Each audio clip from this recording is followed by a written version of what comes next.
आज हम बात करेंगे एवोल्यूशन ऑफ हिंदू रिलीजन, यानी हिंदू मज़हब की एवोल्यूशन किस तरह से हुई, किस तरह से उनका जो पुराना मज़हब था और किस तरह से उनके अंदर नए नज़रियात आए और किस तरह से उनके जो पुराने गॉड्स समझे जाते थे या पुराने उनके जो भगवान माने जाते थे वो किस तरह से बदल कर नए भगवानों में तब्दील हो गए। तो उस तमाम डिटेल के अंदर पहले एक वीडियो बनाई थी और उस वीडियो के अंदर हमने देखा था कि वेदा गॉड्स जो हैं वो वेदा लिटरेचर से जो हमें शवाहिद मिलते हैं उसके मुताबिक 1500 बिफोर क्रिस्ट से 400 बिफोर क्रिस्ट, यानी 1500 बिफोर क्रिस्ट से 400 बिफोर क्रिस्ट का जो ज़माना है ये वेदा लिटरेचर का ज़माना है। और इसमें वेदें जो है, जो वेदा लिटरेचर है वो बन रहा था और इसके अंदर जो गॉड्स का जिक्र है उनको वेदा गॉड्स कहा जाता है। और वेदा गॉड्स जो हैं वो कदीम जो मज़हब है हिंदू उसके गॉड्स जो है वो हम कह सकते हैं। और उनके अंदर कौन कौन सी शामिल हैं, उसके अंदर अग्नि शामिल है। अग्नि जो है वो आग के देवता को कहा जाता था। उसके बाद इंद्र है, इंद्र जो है वो तूफ़ान और बिजली, आसमानी बिजली की कड़क वगैरह जो है उसके देवता को माना जाता था। उसके बाद सूर्य है, सूर्य सूरज को, और उसके बाद वर्ण है, रुद्र है, वायु हवा से है, और उषा सरस्वती, सोम पृथ्वी और समंदर यानी ओशन जो है, इनको जो देवता है वो माना जाता था। और ये तमाम मज़ाहिर फ़ितरत हैं, मज़ाहिर कुदरत हैं, यानी इसके अंदर ऐसी चीज़ें शामिल थीं जो मादियात हैं, जिनको देखा जा सकता है, जिनको महसूस किया जा सकता है। यानी इस ज़मीन पर रहने वाली जो ताकतवर चीज़ें हैं या जिनको समझना मुमकिन नहीं है उनको गॉड जो है उसका तस्वर दे दिया गया, यानी चाँद को, सूरज को, हवा को, आग को, ये तमाम चीज़ें जो हैं इनको गॉड मान लिया गया। इनके अंदर जो सबसे इम्पोर्टेंट थी वो अग्नि थी। अग्नि इस वजह से इम्पोर्टेंट थी क्योंकि अग्नि को तस्वर किया जाता था कि अग्नि जो है ये आग, ये आपकी जो कुर्बानियाँ हैं या जो भी याजनाएँ हैं उनको दूसरे गॉड्स तक भेजने का ये बाइस है। क्योंकि जितनी भी कुर्बानियाँ की जाती थी या जिस चीज़ को भी कुर्बान करना होता था, भेंट चढ़ाना होता था, उसको अग्नि यानी आग में डाल दिया जाता था। और वो कहते थे कि इस दुनिया के अंदर अग्नि जो है, चूँकि ये बाकी सारी चीज़ें दूर हैं, तो अग्नि और समंदर ये दो चीज़ें ऐसी हैं जो दुनिया पर मौजूद हैं। तो अग्नि जो है इसको ये इंपॉर्टेंस हासिल थी कि जिस चीज़ जो है उसकी भी कुर्बानी करनी, अग्नि में डाली। और अग्नि के बारे में ये तसव्वुर था कि अग्नि उसको आगे उस मुतल्लिका देवता तक पहुंचा देगी, चूँकि तमाम देवताओं तक रसाई का जो ज़रिया है वो अग्नि को समझा जाता था। इसके अलावा जो बड़े बड़े देवता उस वक़्त के जिनके पूजा की जाती थी उसमें अग्नि, सूर्य और इंद्र जो है ये ज़्यादा अहम हैं।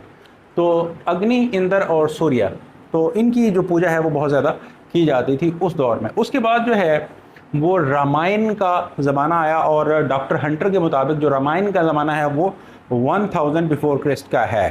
तो लेकिन इसके अंदर कोई हतमी राय नहीं है कि ये रामायण पहले उतरी या महाभारत पहले आई। तो लेकिन जो डॉक्टर हंटर के कौल को अगर हम पैरवी करें तो उसके मुताबिक जो रामायण है वो 1000 बिफोर क्रिस्ट में लिखी गई। लेकिन लिखी गई उसके बाद इसमें तरामीम होती रही, इसमें चेंजेस आते रहे और इसमें चेंजेस जो हैं वो ईसवी दौर के अंदर भी आते रहे। तो ये काम आगे नेक्स्ट चलता रहा। अभी हम देखेंगे रामायण के अंदर है क्या। तो रामायण के अंदर राम की कहानी है। राम कौन था? राम राजा दशरथ का बेटा था। राजा दशरथ जो है उसके बारे में रामायण के अंदर जिक्र है कि उसकी 300 बीवियाँ और 350 उसकी दासियाँ यानी लौंडियाँ थीं। तो उनमें से उसकी जो महारानियाँ हैं वो 3 थीं, कौशल्या, केकी और सुमित्रा। तो बहुत लंबे अरसा तक उनके यहाँ कोई बेटा नहीं हुआ और फिर कौशल्या ने एक कुर्बानी दी और उसके बाद जो है कौशल्या से राम पैदा हुआ, केकी से भरत और सुमित्रा से शत्रुघ्न और लक्ष्मण पैदा हुए। अब इनमें कहा जाता है कि भरत और शत्रुघ्न जो है ये इनकी आपस में दोस्ती हो गई और राम और लक्ष्मण की आपस में दोस्ती हो गई। इसके बाद जो राम है वो इनमें सबसे अहम जो है वो माना गया और राम को आज भी हिंदू जो है वो एक बड़े देवता के तौर पर जानते हैं। तो राम की शादी जो है वो सीता से हुई और सीता जो है उस के बारे में कहानी है कि सीता को रावण उठा के ले गया और उसके बाद राम ने उसको घर से निकाल दिया और वो जंगल में चली गई और जंगल में जाके वो एक ऋषि यानी एक पादरी या कह लें कि एक जोगी के पास रहने लगी और वहाँ पे उसके जो 2 जुड़वां बेटे हैं वो पैदा हुए, जो जिनमें से एक का नाम लव और एक का नाम काश था। तो लव और काश या किश जो हैं ये बाद में राम के पास आए और राम जो है उसने इनको कबूल करने के लिए और सीता को कबूल करने के लिए उसने शर्त रखी कि सीता अपना कोई जो पवित्रपन का कोई मुजाहरा करे। तो सीता ने, रामायण की जो तफसीलात हैं उसके मुताबिक सीता ने फिर ज़मीन को कहा कि उससे निकल जाए उसकी पवित्रपन की अलामत के तौर पर। तो ज़मीन से एक तख्त निकला, उस तख्त के ऊपर सीता बैठी और वो तख्त दोबारा ज़मीन में धंस गया और ज़मीन ऊपर से बंद हो गई। तो ये जो कहानियाँ हैं या ये जो तालीमात हैं ये उस रामायण के अंदर मौजूद है राम के हवाले से। तो यहाँ पे जो भगवान हिंदू धर्म को मिले उनमें राम, भरत, शत्रुघ्न और लक्ष्मण थे। तो ये जो ज़माना है ये 1000 बिफोर क्रिस्ट जो है उससे शुरू हो रहा है। उसके बाद हम बात करते हैं हिंदू धर्म की वेदा और रामायण के बाद उनकी जो किताब है जो उनके यहाँ मोअज़्ज़ज़ मानी जाती है तो वो है महाभारत की। तो महाभारत जो है ये असल में क्या है? महाभारत एक war of throne of Hastinapur. तो हस्तिनापुर एक गांव है या एक उनके यहाँ एक सल्तनत है। तो उस सल्तनत के अंदर कज़न्स हैं आपस में, कौरवा और पांडवा। तो कौरवा और पांडवा दो अलग अलग कबाइल हैं और कौरवा और पांडवा जो हैं ये आपस में कज़न्स हैं और दोनों उस तख्त को, हस्तिनापुर के तख्त को हासिल करना चाहते हैं और दोनों ही उसके ऊपर अपना हक समझते हैं और इनकी आपस में लड़ाई होती है। और इस लड़ाई के नतीजे में आपस में बहुत ज़्यादा खूनरेज़ी होती है, बहुत ज़्यादा कत्लो गारतगिरी होती है और आखिरकार जो पांडवा हैं वो विन कर जाते हैं। तो पांडवा जो है उनको ये तख्त नसीब होता है, लेकिन आहिस्ता आहिस्ता वो कहते हैं कि इससे जो ब्राह्मण हैं उनकी जो नस्ल है वो भी आहिस्ता आहिस्ता ख़त्म होती चली जाती है। उसके बाद आते हैं इनकी एक और मजहबी किताब गीता के ऊपर। तो गीता जो है ये महाभारत का ही हिस्सा तस्वर होती है और ये बहुत इम्पोर्टेंट है एक और पहलू से भी जिसकी हम अभी बात करेंगे। तो गीता जो है ये है war advice of Krishna to Arjun, यानी कृष्ण ने अर्जुन को जो जंगी हिकमत अमलियाँ सिखाई हैं, जंग के जो असूल कवानीन समझाए, तो ये उनसे मुतल्लिक़ है। और जो इसमें कृष्ण का किरदार है वो बहुत कंट्रोवर्शियल है। कृष्ण जो है उसको मुख्तलिफ जो सलाहियतें हैं उनका मालिक माना जाता है। कृष्ण जो है उसके बारे में मुख्तलिफ स्टोरीज़ हैं, मुतज़ादात हैं, कभी जो है एक पहलू पर और कभी दूसरे पहलू पर। तो लिहाजा ये इसका मतलब ये हुआ कि इसमें बहुत ज़्यादा तहरीफ़ात हुई हैं, बहुत ज़्यादा चेंजेस हुई हैं और ये अपनी असल शक्ल में मौजूद नहीं है। तो इसके बारे में कृष्ण के बारे में ये भी कहा जाता है कि सन ऑफ कृष्ण सांब। तो सांब जो है वो कृष्ण का बेटा था और इसकी तालीमात के मुताबिक उसने जाके एक ऋषि के साथ, यानी एक पादरी या उनका जो जोगी है उसके साथ मजाक किया और मजाक इस तरह से किया कि अपने दोस्तों को साथ लिया और ख़ुद एक औरत का लिबास पहना और कहा कि ये ऋषि जो है इससे पूछो कि ये औरत हामला है तो इसके यहाँ क्या पैदा होगा। तो ऋषि जो हैं उनको गुस्सा आ गया और उन्होंने कहा इसके हाथ से एक आयरन मूसल पैदा होगा। अब आयरन मूसल यानी लोहे का एक मूसल पैदा होगा इससे और वो इनकी जो नस्ल है उसके खात्मे का बायस बनेगा। तो कुछ कहते हैं कि अगले ही दिन उससे आयरन यानी लोहे का वो मूसल पैदा हुआ और उसके फिर उन्होंने, चूँकि ऋषि की बात उन्होंने सुनी हुई थी, लिहाजा उन्होंने इस डर से वो मूसल जो है उसको काट के उसके टुकड़े टुकड़े करके उसको समंदर में फेंक दिया। अब समंदर की लहरें उस मूसल को बहा कर उसके ज़र्रों को समंदर की तह के ऊपर ले आईं और समंदर की तह पर आकर उनसे एक जंगल उगा। एक दफ़ा उस जंगल के ऊपर जो कृष्ण और उनका कबीला मौजूद था और वहाँ उन पर हमला हुआ और वो आपस में लड़ने लगे और उस लड़ाई के नतीजे में कृष्ण ने उसी जंगल की एक लकड़ी को उठाया और वो लकड़ी उसी लोहे का मूसल, आयरन मूसल बन गई और उससे उसने उन तमाम जो मुखालिफिन थे उनको मार दिया और अकेला जो कृष्ण है वो बच गया।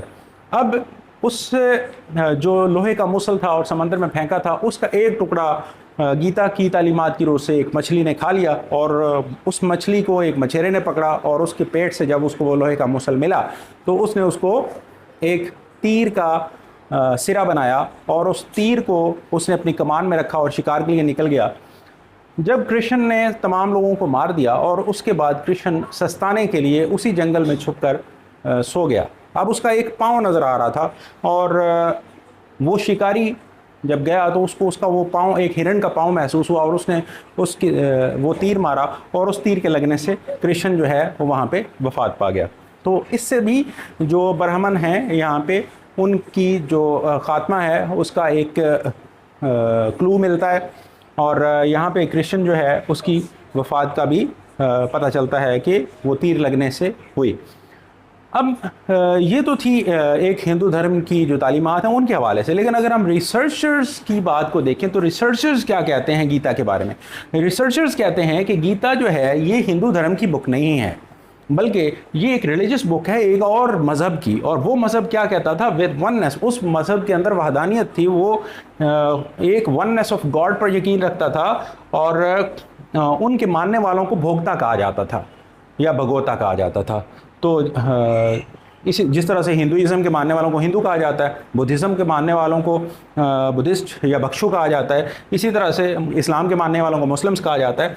इसी तरह से जो गीता के मानने वाले थे उनको भोक्ता का नाम दिया जाता था। The name of Krishna was founder, यानी फाउंडर जो है इनके जो मज़हब के बानी थे वो चूँकि कृष्ण ही थे।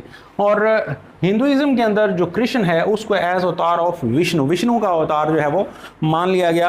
अब जो हिंदुइज़्म है इसके अंदर एक बहुत बड़ी एक गुंजाइश कह लें या इसकी मज़हब की एक खूबी कह लें, वो ये थी कि ये अपने अंदर आने जितने भी मज़ाहिब हिंदुस्तान में आए 712 ईस्वी से पहले 712 ईस्वी में इस्लाम आया, इस्लाम के अलावा जितने भी बाकी मज़ाहिब आए हैं हिंदुस्तान की सरज़मीन पर, तो हिंदू मज़हब ने उनको अपने अंदर समेट लिया।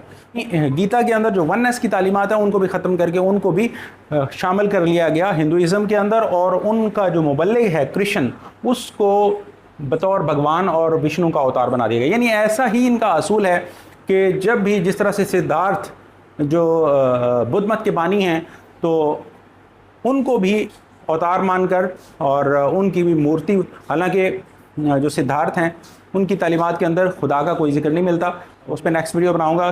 तो सिद्धार्थ की जो तालीमात थी यानी बुद्ध मत की, यानी गौतम बुद्ध उनको आम उर्फ़ आम में कहा जाता है, उनकी जो तालीमात थी उनके अंदर कहीं पे भी कोई जिक्र नहीं था गॉड का, सिर्फ इखलाकी तालीमात थी। और इन्होंने उनको भी बतौर गॉड बनाकर और उनकी मूर्ति बनाकर बुद्ध मत के मज़हब को भी अपने अंदर समेट लिया।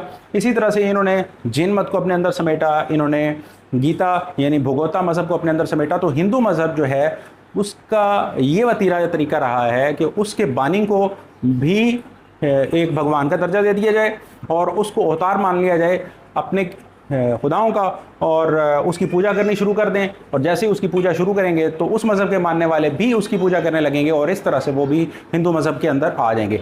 हिंदू मज़हब सिर्फ एक मज़हब को अपने अंदर नहीं समा सका और वो है इस्लाम। इसके अलावा जितने भी मज़ाहिब आए हिंदू मज़हब ने उनको अपने अंदर समेट लिया।